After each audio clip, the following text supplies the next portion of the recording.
পোনে পোনে কেইটামান আপোনাক নিৰ্বাচনীয় সংক্ৰান্তীয় কথা পাতিম যিহেতু সমাগত নিৰ্বাচন কি ক'ব কেনেকুৱা আচলতে কংগ্ৰেছৰ কেনেকুৱা প্ৰচাৰ কাৰ্য কেনেকুৱা চলিছে খুব ধুনীয়াকৈ চলি আছে ৰাইজৰ মাজলৈ প্ৰত্যেক কেণ্ডিডেটে গৈ আছে প্ৰত্যেক আমাৰ কংগ্ৰেছী লিডাৰ কৰ্মী সকলো গৈ আছে গোৱালপাৰা জিলাত 4টা মোৰ সমষ্টিত জিলা পৰিষদ আছে 4টাই জিকিম জলেশ্বৰৰ 4টা আছে 4টাই জিকিম টোটেল 16টা জিলা পৰিষদ গোৱালপাৰা জিলাত মই একদম খোলাকৈ কওঁ যে বাকী 2টা সমষ্টি আছে দুধনৈ আৰু গোৱালপাৰা ৱেষ্ট যিটো ST হ'ল এতিয়া সেই 2টাত আমাৰ টাফ সেইটো চবৰে মুখে মুখে সেই 4টা 8টা বিজেপিৰ হ'ব আৰু আমাৰ 4টা 8টা কংগ্ৰেছৰ হ'ব পুৰা টাফ গেম যেটো একচুৱেল ফ্যাক্ট কিন্তু আমি জিলা পৰিষদ গঠন কৰিম কাৰণ 2টা কেণ্ডিডেট আমি দিয়া নাই আমাৰ মাজত ভোট বাগাবাগি হ'লে যেনেকুৱাকৈ মাটিয়া দলগুমা আমি CPMৰ যিজন কেণ্ডিডেট ননী দাস তেওঁ সাপোৰ্ট কৰিছোঁ তেওঁ জিকি আহিব তাৰপিছত ৰাইজৰ দলৰ এটা কেণ্ডিডেট আছে জয়ৰাম কুছি তেওঁৰ লগত আমি কথা পাতিছোঁ আমি কংগ্ৰেছ দলৰ পৰা টিকেট দিয়া কথা আছে পিছত আমি কথা পাতি এটা আমাৰ টোটেলি ভিচিচিৰ লোকেলি এইটো কৰি ল'ব দিছিল আমাৰ জিলা কংগ্ৰেছ সভাপতিয়ে মোক ক'লে যে আমি এনেকুৱা মিলাইছোঁ তো জয়ৰাম কুছিটো আমি জিকি আহিম আৰু 2টা টাৰ্গেটত আছে কিন্তু তেওঁলোকেও আছে তেওঁলোকে যেটো ফ্যাক্ট ট্ৰাই কৰি আছে আমাৰ পৰা তেওঁলোকৰ 8টা আৰু আমাৰ পৰা এটা যদি জিকাব পাৰে লৈ যাব পাৰে তেওঁলোকৰ 9টা আমাৰ হ'ব 7টা এনেকুৱা অংক চলি আছে কিন্তু টাফ গেম কিন্তু আঞ্চলিক পঞ্চায়ত 2টা গোৱালপাৰা ইষ্টত কংগ্ৰেছ দলৰ হৈ আছে জলেশ্বৰতো কংগ্ৰেছ দলৰ আছে আঞ্চলিক পঞ্চায়ত কিন্তু ডিষ্ট্ৰিক্টৰ প্ৰায় আমাৰে হ'ব কিন্তু জিলা পৰিষদক লৈ বিৰাট টাফ গেম চলি আছে আৰু তেওঁলোকে আঞ্চলিক পঞ্চায়ত গুৰুত্বও দিয়া নাই জিলা পৰিষদটো গুৰুত্ব বেছি দিছে ইয়াৰ কাৰণো আছে কি কাৰণ আছে তেওঁলোকৰ একচুৱেলি গোৱালপাৰা জিলাত বিজেপি হওক AGP হওক NDA বুলি কয় তেওঁলোক NDAৰ কোনো সাংবিধানিক পদ থকা ব্যক্তি নাই যেনেকুৱা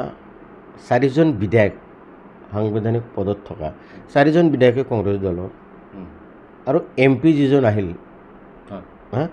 ধুবুৰীৰ MP কংগ্ৰেছ দলৰ ইয়াতে ৰোল বেছি কোনে কৰে বিজেপিৰ হৈ এজন হ'ল লক্ষীপুৰৰ কাশ্যপ প্ৰকাশ গম পাই নিশ্চয় কেনেকুৱা উদ্ভণ্ডালি কেনেকুৱা অভদ্ৰামী হিন্দুত্ববাদী কেনেকুৱা এইবিলাক গমেই পায় সেইটো আৰু মই ক'বলৈ নাযাওঁ আৰু এজন হ'ল টংকেশ্বৰ ৰাভা এই দুজনে কিন্তু তেওঁতো একোৱেই নহয় এতিয়ালৈ এটা মেম্বাৰো হ'ব পৰা নাই কাশ্যপ প্ৰকাশ টংকেশ্বৰ ডাঙৰীয়া ৰাভা অট'নমাছ কাউন্সিলৰ চিফ এক্সিকিউটিভ মেম্বাৰ কিন্তু তেওঁ কোনো সংবিধানত পদ নাই তেওঁ বুজি পালেনে গতিকে মেইন জেগাত তেওঁলোকে ৰোল কৰিব পৰা নাই তেওঁলোকৰ দুৰ্বলতা ক'ত এই যে নোটিছবিলাক দি আছে এই যে বাহিৰত দাবী ধমকি দি আছে ইভিকশ্যন কৰিম এই কৰিম সেই কৰিম কিন্তু পৰা নাই এটাই কাৰণ আৰু সেই কাৰণে সাংবিধানিক পদ থকা এজন ক্ষমতাশালী ব্যক্তি তেওঁলোকৰ লাগে যেটো হ'লে নেকি তেওঁলোকে অত্যাচাৰ কৰিব পাৰিব যেটো ফ্যাক্ট মই ক'লো বুলে যে সঁচা আপোনালোকে ভাবি চাব অত্যাচাৰ কৰাৰ কাৰণে আচলতে গুৰুত্ব দিছে নেকি অত্যধিক গুৰুত্ব দিয়ে হয় অত্যাচাৰ কৰাৰ কাৰণে দুখীয়া মানুহ হেৰেছ কৰাৰ কাৰণে মইতো স্পষ্ট কম তেওঁলোকে যেটো বিশেষ শ্ৰেণী বুলি কয় তেওঁলোকক হাৰাশাস্তি কৰাৰ কাৰণে এজন ক্ষমতাশালী ব্যক্তি লাগে আৰু সেইটোৱে বাছি লৈছে যে জিলা পৰিষদটো আমি গঠন কৰিম জিলা পৰিষদৰ যিজন প্ৰেচিডেণ্ট হ'ব সেই ক্ষমতাশালী হ'ব জিলাত ষ্টেট ৰেংক তেওঁ পাব বহুত মিটিঙত তেওঁ সভাপতি থাকিব চেয়াৰমেন থাকিব আমি তাৰে মেম্বাৰহে থাকিম MPও তাৰে মেম্বাৰ হ'ব কিছু ডিচিশ্যন আমি লৈ থৈছোঁ বা আমি লওঁ যিবিলাক মানে জনসাধাৰণৰ হিতৰ বিপৰীতে যিবিলাক সিদ্ধান্তৰ আমি বিৰোধিতা কৰি ল'ব নিদিওঁ আমি কিন্তু তেওঁ যদি চেয়াৰমেন হয় এই অত্যাচাৰী এজন আমাৰ কাৰণে অলপ অসুবিধা হ'ব যুঁজ দি থাকিম মই কাৰণ জিলা পৰিষদ যদি আমি আহিম পিছলৈ আকৌ আহিম এইখিনি কথালৈ মই এবাৰ আহিব বিচাৰিছোঁ আচলতে আপোনাৰ বিৰুদ্ধে আচলতে এইবেলি যি পঞ্চায়তৰ নিৰ্বাচন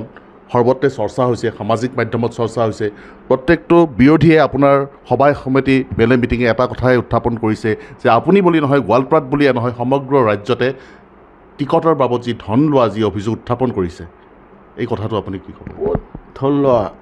প্ৰমাণ হৈছে এইটো কোনে কৈ আছে আজি স্পষ্ট হ'ব লাগে যিয়ে টিকেট পোৱা নাই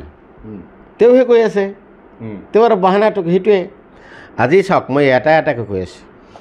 মোৰ যিখিনি কাউন্সিলৰৰ টিকেট এই ওচৰত হ'ল মোৰ চবচে হাছিলা চাওক কেনেকুৱা প্ৰাৰ্থী এডভোকেট হয় তাই এজনে কেণ্ডিডেট তে ক'ত পৰা টকা দিব এজন কেণ্ডিডেট তো টকা দিয়াৰ প্ৰয়োজন আছে জানো তলৰ লেভেলত মিলি আহিছে মই কৈছোঁ একদম যিয়ে ভাল ভিয়ে ভাল তাকে টিকেট দিব লাগে তাৰপিছত নেক্সট আহিল ভালুক ডুবি মই ইয়াৰ পৰা কৈছোঁ এজনে কেণ্ডিডেট তেওঁ আকৌ জিলা পৰিষদো বিচাৰিছিল সৰব মই ধুনীয়াকৈ বুজাইছোঁ যে তাতে তিনিজন বহি লওক এটাই টিকেট এজনকে দিব দলে ধুনীয়াকৈ দুজন কম্প্ৰমাইজ হ'ল আৰু যিজন এতিয়া ৰাইজৰ দ্বাৰা ওলাইছে তেওঁ টিকেট দিলেও আছে নিদিলেও আছে তেওঁ কেনেকৈ কংগ্ৰেছী হ'ল তেওঁলোকে বুজি পৰা কৰি লৈছে তেওঁক সুধিব তেওঁক কাউন্সিলৰ এডজাষ্ট কৰি দিছে ভালুক ডুবিত হ'ল তাৰপিছত আহিল আপোনাৰ কালপানী চান্দামাৰী হাজবেণ্ডে এজনে কেণ্ডিডেট ক'ৰ পৰা টিকেট 7 নং পাইকনতো তেনেকুৱা এটা পৰিচয় আমি তেখেতসকলক কৈছিলোঁ আমি কথা পাতিছোঁ তেখেতসকলক একেই অভিযোগ উত্থাপন কৰিছে যিগৰাকী ববিতা বেগম তেওঁৰ স্বামীয়ে এটা কথা অভিযোগ আনিছে আপোনাৰ বিৰুদ্ধে যে আচলতে কংগ্ৰেছৰ নীতি বুলি কৈছে AK ৰছিদ আলমৰ নীতি বুলি কৈছে যে যিগৰাকী উঠি অহা চাম তেওঁ কেতিয়াও ওচৰত নাৰাখে বুলি কৈছে লগতে কৈছে যে কেতিয়াও চান্স নিদিয়ে মানে আপুনি পট্টা কাটি দিয়া বুলি কৈছে এই সন্দৰ্ভত এতিয়া শুনক উঠি অহা চাম তেওঁৰ নাম RS মণ্ডল ববিতা বেগমৰ স্বামী হয়নে উঠি অহা তেওঁ নহয় উঠি অহা যিজন এতিয়া আমি ৰাজা বুলি চিনো এই যে আমাৰ যিজন কেণ্ডিডেট আৰ্নিশা ইয়াছমিনৰ তেওঁহে উঠি অহা যুৱক তেওঁ উঠি অহা যুৱক নহয় তেওঁ বুঢ়াৰ শ্ৰেণীত পৰিছে তেওঁকহে মই লৈ আহিছোঁ তেওঁ জিলা পৰিষদৰ যোৱাবাৰ তেওঁৰ ঘৈণীয়েক মেম্বাৰ আছিলে জিলা পৰিষদ গঠন কৰি দিলোঁ কংগ্ৰেছৰ তেওঁ ৰিজাইন কৰি বিজেপিত জইন কৰিলে চাব দেই এইবিলাক আপোনালোকে বুজাব জইন কৰিলে মুখ্যমন্ত্ৰীৰ লগত ফটো উঠিলে আকৌ কংগ্ৰেছত জইন কৰিব নালাগিব জানো নিশ্চিতভাৱে তেওঁ পদত্যাগ কৰিলে পদত্যাগ উঠাই ল'ব নালাগিব জানো তেওঁ নুঠালে অত্যাচাৰী চৰকাৰৰ মানুহক বা অত্যাচাৰী চৰকাৰী লিডাৰবিলাকৰ যিটো অত্যাচাৰ ৰাইজে সহিব নোৱাৰি সহ্য কৰিব নোৱাৰি গোটেই ৰাইজ একত্ৰিত হৈছে কংগ্ৰেছ দলক ভোট দিব জিলা পৰিষদ গঠন কৰিব লাগিব নহ'লে বিজেপিৰ অত্যাচাৰত তেওঁলোক থাকিব নোৱাৰিব দুখীয়া মানুহখিনি এই যে সভা সমিতি গ'লে যি মানে আক্ৰমণাত্মক ৰূপ কিছুমানে লয় আচলতে এইবোৰ কোন হয় আচলতে কি কোনোবাই এইবোৰ কৰাই আছে নেকি আপোনাৰ যাৰ কোনো বেছ নাই হয় যাৰ একো নাই তেওঁলোকে এইবিলাক কৰি থাকে তেনেস্থলত আপুনি 10 বছৰ এটা সমষ্টিত আপুনি বিধায়ক আছিলে যথেষ্টখিনি ৰাইজৰ আপোনাৰ প্ৰতি মৰম সন্মান থাকিব লাগিছিল কিন্তু আজি তাৰিখত দেখা গৈছে বিধানসভা নিৰ্বাচনৰ প্ৰাক মুহূৰ্তত যি পঞ্চায়ত নিৰ্বাচন এই ৰাইজে যিবিলাক কৰে আচলতে সেইদিনাখন আমাৰ পৰিলক্ষিত হৈছে নৱাগত চিন্দেতলাত যিটো ঘটনা হৈ গ'ল আচলতে এইবিলাক কাৰ্যকলাপবিলাক কেনেকুৱা কোনে কৰে আচলতে এইটো 5-6জন ল'ৰা বজাৰৰ মাজত 5-6জন বেছি নহয় তাৰমানে এইটো হ'ল বাগমাৰা এটা জিলা পৰিষদৰ টিকেট সেই টিকেটটো নোপোৱাৰ কাৰণে MPক দুখিলে আৰু মই MPক কৈ নিদিলোঁ কিয় সেইটো দুখ সেই তাৰে উচতনিত কিবা কৰিছিল আজি মই চাওক